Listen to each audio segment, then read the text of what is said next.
Hey, let's get more into why, and we have our own in-house expert on all things GLP-1 drugs. Madison Muller is Bloomberg News health reporter. She is in studio. All right, great to have you here. Happy New Year. I feel like, have we seen you? I know, I haven't seen you in a while. And there's stuff going on. There's a lot going on. All right, what's the news here for Novo? So this brings Novo back in the race, because I think investors were a little worried there for a minute. At the end of last year, a very closely watched trial of Novo's drug CagriSema, which is a next-generation weight loss shot, fell short of investors' hopes and some of actually the bar that the company had set for itself. These next-generation products were looking for like 25% weight loss. Mm-hmm. Novo's drug fell short of that, and that was an issue. The shares were down at the end of the year. I think investors were concerned, and now they are delivering again with another next-generation weight loss shot called amycretin, which works similarly to some of the other drugs that are already out there, and so they're back in the running. I thought the next-gen product was not a shot. So there are shots that are delivering more weight loss with potentially less side effects, which is, I think, one of the things that Novo is going for here.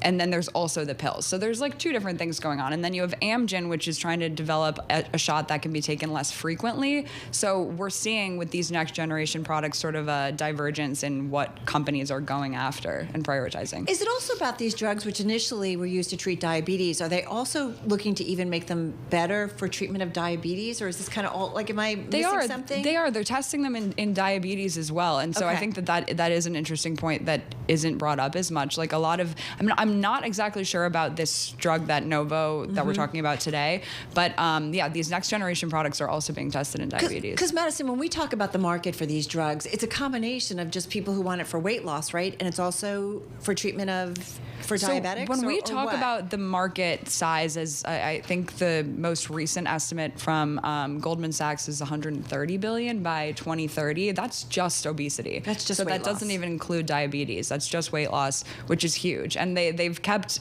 upping the market estimate just as these drugs have blown up. Can I just ask you, so that when we think about that market size, when we talk about the number of diabetics in the United States, is there crisscross with the number of obese people in the United States? There is some crisscross, yeah. Okay. And it's interesting when you think about insurance coverage too for these drugs, because some people, like, you can get Ozempic. If you have diabetes, you can get Ozempic pretty easily through insurance. But on the weight loss side of it, it's almost, it's extremely difficult a lot of times, and coverage is very patchy for getting coverage for weight loss. So they'll cover the drugs for diabetes, but not for weight loss. Hey, what does the Trump administration mean for these companies? She's smiling. That's a good I'm throwing question. a curveball here because you wrote about the Make America Healthy Again movement. There's a whole slew of folks, especially in that movement, who don't believe that this is the right way for people to lose weight. They think the intervention should be completely different. They shouldn't involve shots and pharmaceuticals, especially for kids.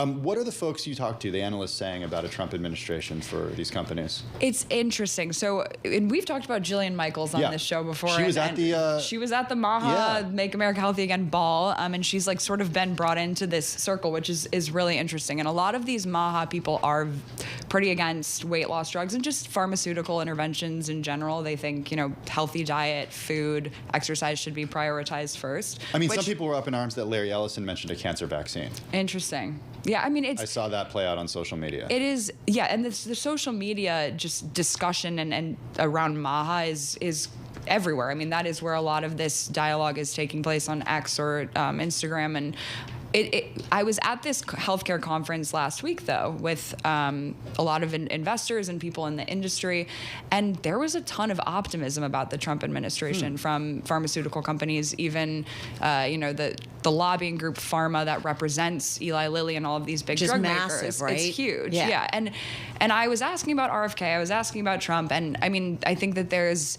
optimism around there being, a better deal environment under Trump, but also a lot of them were saying that they think that there's more common ground with RFK than there are differences, and that they will be able, he's not confirmed yet, but will be able to work with him, and that obviously everyone at the end of the day, their goal is to make people healthier, and so They were less concerned than I thought that they would be. I was a little bit surprised, actually, by their reactions. What about like NIH research and so on and so forth, where, sometimes significant developments come out of that work that is funded by the government? Like, how does that kind of roll into it? To that point, Carol, there are already reports of scientists being told not to share their research outside. Right, because there's this communication pause, which we've been trying to figure out what's going on with that.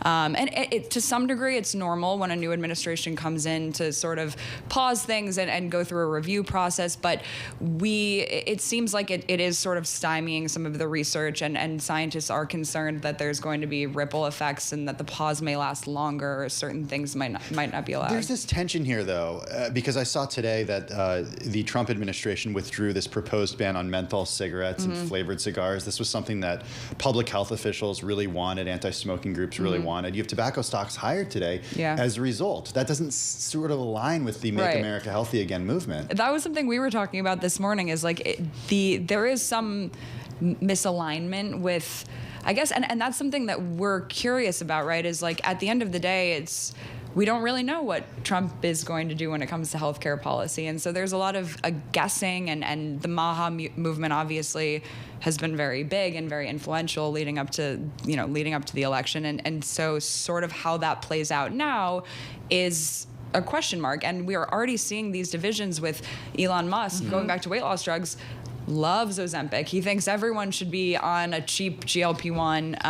And then you have people in the RFK camp who have the opposite opinion. So there's like a little bit of disagreements happening, and where these things sort of fall when it comes to policy, we don't know yet. We don't know who has more influence. And some might say that debate might be good in terms of smarter policy, but for those who want to either invest or kind of figure out the significant trends, it's really tough. 30 seconds left here. Is it going to be another big year for GLP-1 drugs, likely? Yes, I think the biggest thing this year is the oral drugs. Lilly's drug, orforglipron, has a big late-stage readout mid-year, and that's a huge thing that investors are watching for this year. She would not have a problem with Boku.